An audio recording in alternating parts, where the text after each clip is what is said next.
Welcome friends. Actually today we are going to discuss the concept of interference under the guidance of Honorable Professor Sate sir, President of Sate Group of Education. Actually we all know the meaning of interference is. Interference, that means interfering one wave to the other wave. That means when one wave is propagating in the direction and suppose another wave is present in the direction of that first wave, then that at the point of intersection, particle present or the material medium present is vibrating in the resultant format. So only interference is happening in the case of light. So let us discuss first of all what exactly mean the interference of wave and meaning of interference and types of wave in this topic. So interference is actually depending on the superposition principle.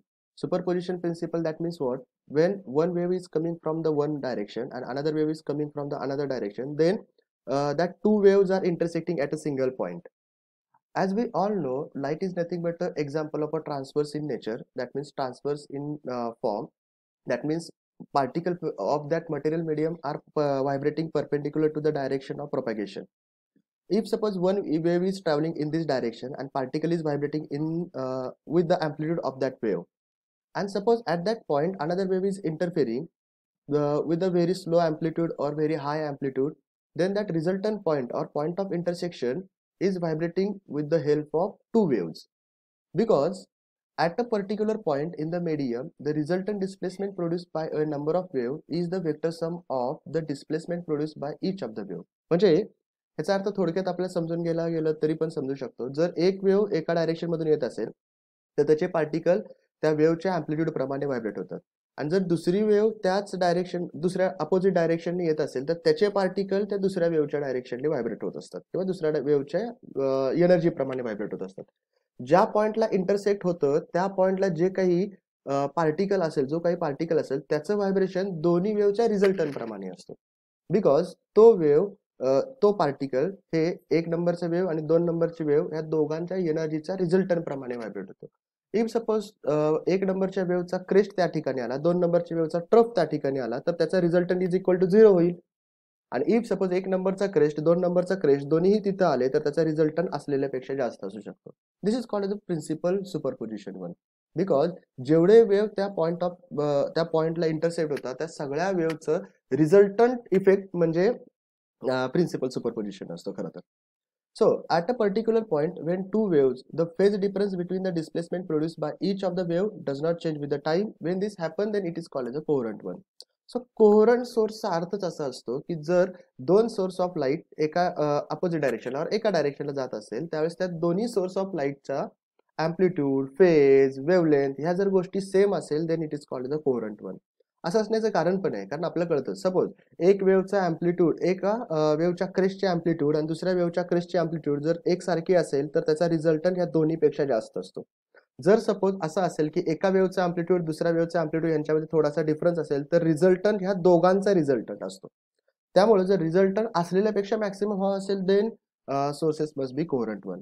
And the basic requirement for the interference pattern or requirement for the observing interference pattern is nothing but a coherent source of light. So interference means what? When two light waves from different coherent sources meet together, then distribution of energy due to one wave is disturbed by the other. As early as I discussed right now, मी आता तेच discuss करत होतो खरं तर की एका वेवला म्हणजे प्रत्येक वेवचं व्हायब्रेशन किंवा प्रत्येक वेवचं वेवलेंथ त्याची फ्रिक्वेन्सी ही त्याच्या एनर्जीवरती डिपेंड असते. सो एका वेवची एनर्जी दुसऱ्या वेवची एनर्जी हे दोन एनर्जी एकमेकाला कधीही डिस्टर्ब करतात. एका वेवच्या एनर्जी प्रमाणे तो पार्टिकल व्हायब्रेट होत असतो, मात्र दुसरं वेव जर प्रेझेंट असेल तर दुसऱ्या वेवची एनर्जी सुद्धा त्याच्यावरती अफेक्ट करू शकतो. सो पॉइंट ऑफ इंटरसेक्शनला इंटरफेरन्स जो फिनॉमिनन दाखवला जातो त्या पॉइंट ऑफ इंटरसेक्शनला एनर्जीचं डिस्टर्बन्सेस होऊ शकतं. कसं काय? सो या पुढच्या सेंटेन्सवरून आपल्याला ती गोष्ट कळू शकेल. This modification in the distribution of light energy due to superposition of light is called as the interference of the wave.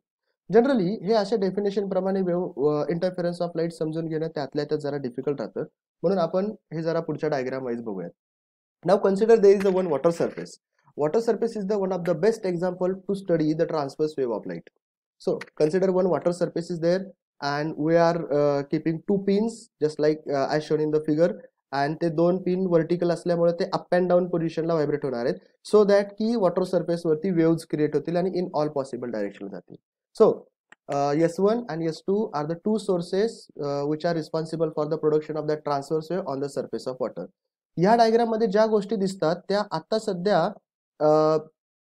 फक्त सोर्सेस ऑफ लाईटच्या दृष्टीने दिसतील खरं तर, पण जरा डिटेलमध्ये विचार केला तर ते आपल्याला असं दिसेल. म्हणजे जर वरून जर टॉप व्ह्यूने जर पाहिलं तर ते असं दिसेल की consider that this is one source S1 आणि S2 हे दोन वेगवेगळे सोर्सेस आहेत आणि या दोन सोर्सेस प्रमाणे वेव्स ट्रॅव्हल होतात. According to this diagram one can easily understand that की जे डॉटेड पोर्शन आहेत, हे फॉर एक्झाम्पल हा एक डॉटेड आहे, त्यानंतर हे एक डॉटेड पोर्शन आहे, हे एक dotted portion. Dotted line indicates trough आणि जे सॉलिड लाईन्स आहेत they are actually indicating the crest one. So crest crest trough trough यांच्या इंटरफेरन्स पॅटर्न प्रमाणे ते वेव्स क्रिएट होतात आणि त्याच्याप्रमाणे हे आपल्याला या साईडला पॅटर्न मिळू शकतो. बट लेट इट बी, हे आपण जरा डेरिवेशन प्रमाणे एक्सप्लेन करूयात. As we all know, according to stationary wave and wave motion, wave can be or displacement of wave can be represented by using this type of equations. Y1 is equal to A1 cos omega t.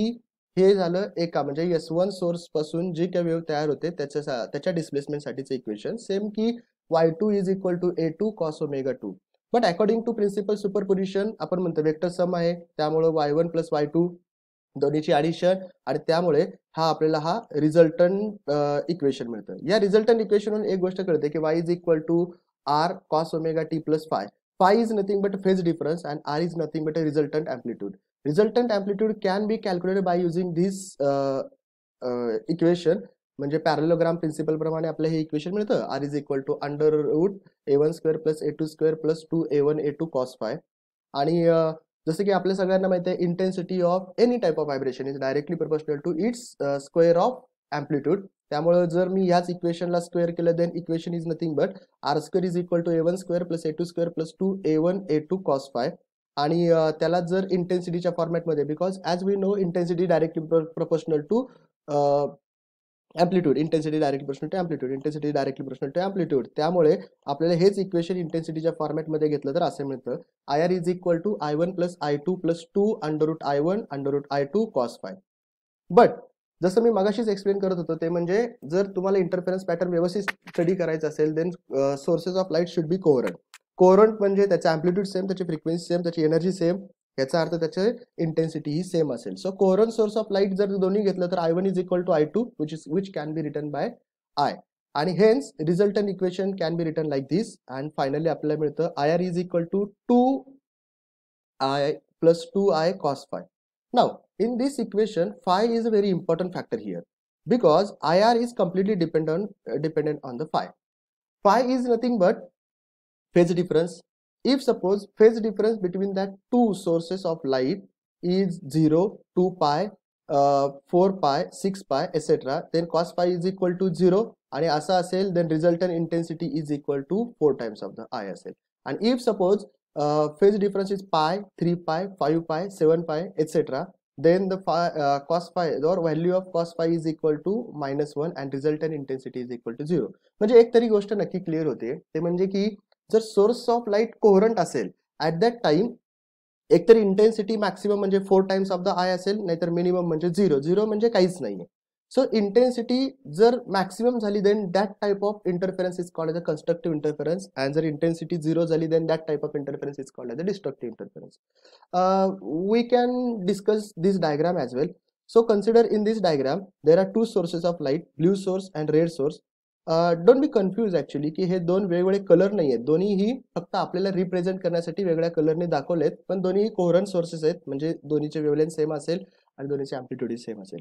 जर या diagram मध्ये आपल्याला पाहिलं तर कळतं की दोन source पासून वेव्ह जे काही ट्रॅव्हल होतात त्यांच्यातलं बघा, म्हणजे for example this is nothing but constructive interference, crest crest. Same way trough trough constructive interference, crest crest, trough trough, crest crest, trough trough. यांचा जरा व्यवस्थित विचार केला तर ही जी लाईन आहे that is nothing but a constructive इंटरफेरन्सची. तीच ह्याच्या शेजारची लाईन बघितलं तर कळतं, हे फॉर एक्झाम्पल दिस क्रेस्ट आणि ट्रफ एकत्र म्हणजे destructive crest trough, destructive crest trough, destructive destructive destructive हे लाईन असं असेल.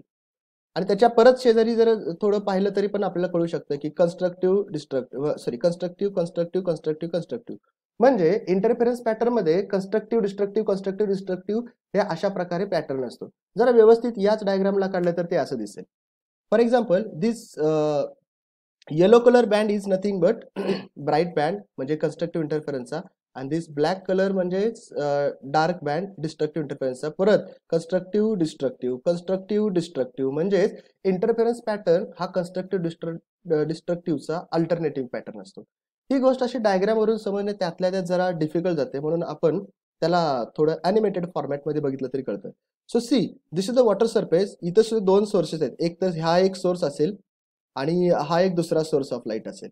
दोन्ही एकाच वॉटर सरफेस पासून तयार झालेत, म्हणजे हे झाले कोरंट सोर्सेस, आणि त्यापासून जे काही वेव्स तयार झालेत ना ते हे अशा प्रकारे इंटरफेअर करतात. For example see this is the constructive interference line, central line. त्याच्यानंतर हे डिस्ट्रक्टिव्ह, नंतर हे कन्स्ट्रक्टिव्ह. म्हणजेच जर दोन सोर्सेस ऑफ लाईट असेल तर ते अशा प्रकारे कन्स्ट्रक्टिव्ह डिस्ट्रक्टिव्हच्या वेने दिसू शकतात. हे जसं वॉटर सरफेस साठीच आहे तसं हे लाईट सोर्सेस आहेत, याच्यामध्ये पण कन्स्ट्रक्टिव्ह डिस्ट्रक्टिव्हचा फॉर्मॅट आपल्याला जरा व्यवस्थित स्टडी केला तर दिसू शकेल खरं तर. ओके, सो या दोन डायग्रामवरून आपल्याला एवढं तरी कळतं की interference can be divided into two types, constructive interference and destructive interference. We will summarize in the form of that types of interference now. But before that, see, this is one of the diagram which can actually represent the constructive and destructive pattern. So, जरा व्यवस्थित बघा. हे green कलरची एक light आहे आणि blue कलरची एक लाईट आहे. दोन्ही वेव्ह जर ट्रॅव्हल होत असेल तर ब्लॅक कलर म्हणजे रिझल्टंट आहे. ब्लॅक कलरची इंटेन्सिटी कधी 0 असेल, कधी मॅक्सिमम असेल, जस्ट लाईक राईट नाव हे मॅक्सिमम नाही, तर ब्लॅक कलरची इंटेन्सिटी हे आता जसे 0 आहे तशी दोन्ही असू शकते. ज्यावेळेस ब्लॅक कलरची इंटेन्सिटी मॅक्सिमम असते ॲट दॅट टाइम ग्रीन आणि ब्ल्यू कन्स्ट्रक्टिव्ह असेल, म्हणजे क्रेस्ट एकत्र येतात, आणि 0 असेल त्यावेळेस क्रेस्ट आणि ट्रफ एकत्र आलेले असतात. सो ज्यावेळेस ते एकत्र येतात then it is called as the constructive, आणि ज्यावेळेस ते अपोजिट जातात then it is called as the destructive phenomenon. So constructive and destructive phenomenon explain capacity. This is the one of the best diagram actually. But we will see now the types of interference. There are two types of interference pattern: constructive interference and destructive interference. As intensity of constructive interference is maximum, so it is called as the maxima, and destructive interference is called as the minima. As its intensity is maxima, then it is also called as the bright point, and destructive interference is called as the dark point. Definition प्रमाणे बघितलं तरी पण आपल्याला समजून येईल की जर even multiple of pi किंवा even multiple of lambda by 2 च्या फॉर्म मध्ये जर फेज डिफरन्स किंवा पाथ डिफरन्स असेल तर त्याला आपण कन्स्ट्रक्टिव्ह इंटरफेरन्स म्हणू शकतो. आणि जर ऑड मल्टिपल मध्ये असेल, म्हणजे बघा ना याच्यावरून सुद्धा आपल्याला कळू शकतं, इवन मल्टिपल मध्ये असेल then it is called the constructive, आणि जर ते ऑड मल्टिपलच्या फॉर्म मध्ये असेल then it is called the destructive pattern. आणि तेच इक्वेशन प्रमाणे लिहिलं तर असं होईल की phase difference is equal to N pi, path difference is equal to N time of lambda by 2. So इथं जरा व्यवस्थित, कारण एन टाइम्स ऑफ लॅम्बडा नाही आहे, N times of lambda by 2 आहे. हे कसं काय ते आपल्याला त्या फेज डिफरन्सच्या मगाशीच्या इक्वेशन वरून कळेल, किंवा ते मी उद्याच्या लेक्चरला ज्यावेळेस यंग्स डेरिव्हेशन एक्सप्लेन करेल त्यावेळेस मी जरा व्यवस्थित क्लिअर करतो. But see here n is equal to 0, 2, 4, 6, 8 etcetera. That means it is a even number including 0. Constructive interference मध्ये 0 प्रेझेंट असू शकतो. मात्र डिस्ट्रक्टिव्ह इंटरफेरन्स म्हणलं की n times of pi, where n is equal to 1, 3, 5, 7, 9 etcetera. म्हणजे odd आहेत excluding 0, ह्याच्यात 0 येत नाही. इंटेन्सिटी विचारलं तर resultant intensity of maxima is maximum 4 times, आणि ते जर मिनिमम विचारलं तर 0 असेल. मला असं वाटतं या लेक्चर प्रमाणे आपला कन्स्ट्रक्टिव्ह डिस्ट्रक्टिव्ह इंटरफेरन्सचा पॅटर्न बऱ्यापैकी समजला असेल. ह्याच्या पुढचं जे काही असेल ते मी माझ्या पुढच्या लेक्चरमध्ये, पुढच्या पीपीटी मध्ये ते डिटेलमध्ये एक्सप्लेन करेन. ओके, सो या पीपीला थोडंसं रिवाइज करा आणि त्याप्रमाणे कन्स्ट्रक्टिव्ह इंटरफेरन्स आणि डिस्ट्रक्टिव्ह इंटरफेरन्स या पिक्चर डायग्राम टाईप मधून जर स्टडी केलं तर ते